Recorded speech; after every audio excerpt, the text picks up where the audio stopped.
When we got into the house, I had two options. I could get I lost 3 Marines in there. I could take them and I could get them out and I could call in an airstrike and we could level the house. Or I had the option of staying and fighting these insurgents in the house. So I made the decision to stay and fight. My Marines were right there with me. And I wanted to make sure that not one of those 30 insurgents could live another day so they could kill another one of my Marines. So we stayed and we fought them. And at the end of the day, we killed 30 of them in that one house.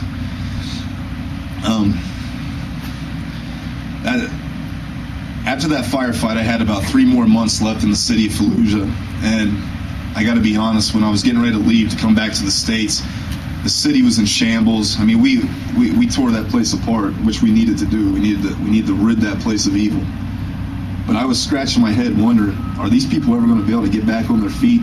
Is Fallujah ever going to be able to, get back and dust themselves off and keep going? Now I'm going to jump forward 2 years, which was September of last year, where I had the chance to go back. And I can tell you, I mean, the place is, I almost didn't recognize the place. I think the biggest change that I noticed while I was over there this last time was the Iraqi security forces and the Iraqi police. They're on all the street corners now. They put their uniform on and they take pride in putting their uniform on. I mean, they've been trained by the most elite fighting force the world's ever seen, so they want to be like us.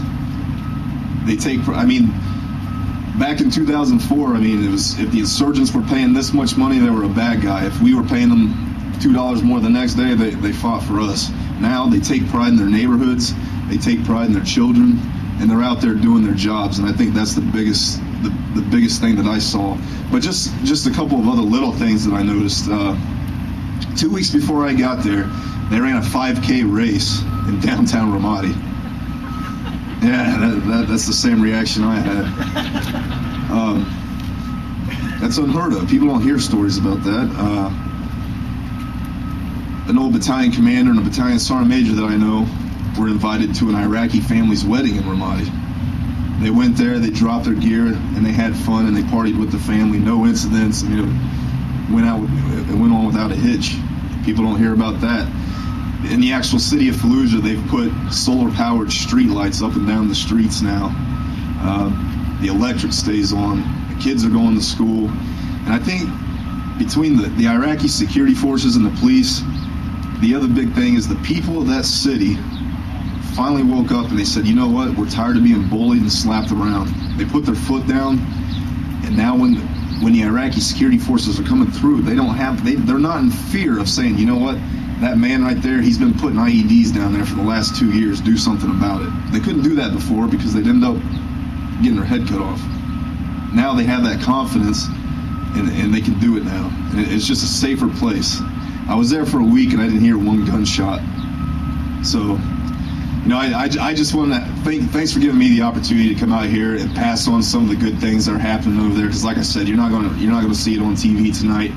And hopefully after listening to all of us talk, the next time somebody asks you, can we win this war, you can look them in the face and say, you're damn right we can win this war, because as Americans, we don't have a damn option.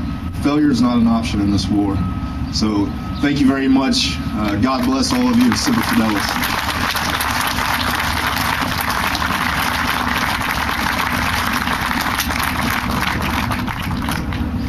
Thank you, Jeremiah. Jeremiah's right. Failure is not an option in Iraq. And one of those men who failure was not an option for either is Chief Warrant Officer Tom Parks. Tom served in Al Qut in Iraq, and for his actions one day in Iraq, he received the Silver Star. So I want to introduce Silver Star recipient Chief Warrant Officer Tom Parks.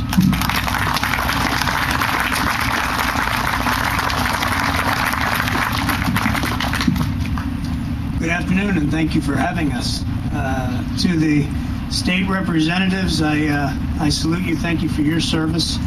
It's a beautiful day here in Iowa, and I have with me a wonderful book that was edited by our former state senator from Iowa, Chuck Larson. And in this book, and yeah, Chuck is, if you know Chuck, you know that he's a true American hero. And currently he's serving as our U.S. ambassador to Latvia.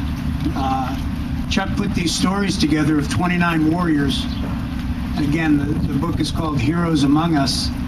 And if you were to liken it to any other book, Tom Brokaw's Greatest Generation is more or less what Chuck was trying to accomplish here.